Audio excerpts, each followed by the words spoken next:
ça là. Non, pas ça là, ça là. Ça là, c'est l'assistant vocal de chez Lancia. En 2015, Lancia a décidé de ne vendre plus qu'en Italie un modèle qui était déjà franchement daté, l'Ypsilon. En 2024, la voilà de retour sur le marché international avec un nouveau modèle, l'Ypsilon, mais de nouvelle génération.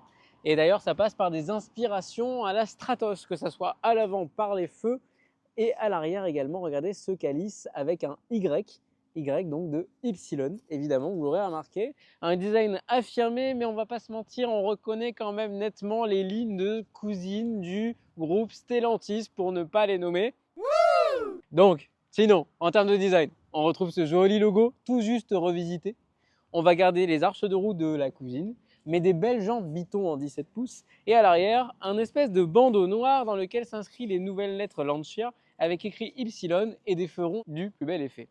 Bon, pour le design, c'est à peu près tout. Ça ne cachera pas le soubassement de cette Peugeot 208 et Opel Corsa, et oui, il faut quand même le dire. On retrouve quand même les qualités de cette voiture, à savoir un gabarit compact mais beaucoup d'habitabilité au niveau du coffre. On va vérifier. Oui, il y a du monde, hein, il y a de la place. On a deux propositions, hybride 136 chevaux, électrique 156 chevaux et bientôt une version HF de 280 chevaux. On va passer à l'intérieur afin de vous montrer les qualités de design de cette Cassina.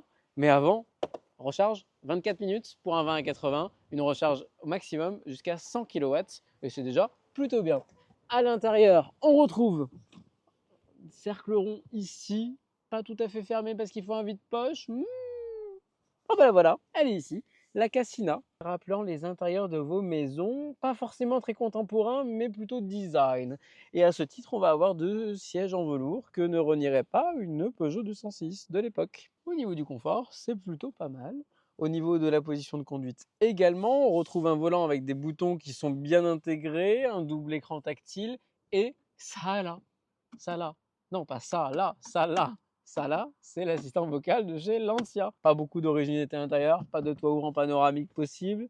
On a une habitabilité arrière qui est plutôt étriquée. Les poignées sont dissimulées. Le siège à l'avant est posé pour un enfant de 27 ans. Et là, vous avez déjà pas beaucoup de place pour mettre vos pieds. Alors imaginez si le conducteur fait 1m85. Et puis, cerise sur le gâteau, ça se négociera à partir de 39 500 € dans cette version Cassina, 24 500 € en hybride, entrée de gamme, sans toutes ces options, sans tous ces artifices. Alors la résurrection de Lancia était-elle utile? Je vous laisse me dire en commentaire. Personnellement, j'ai hâte de voir les prochains modèles. Le luxe à l'italienne, c'est quoi?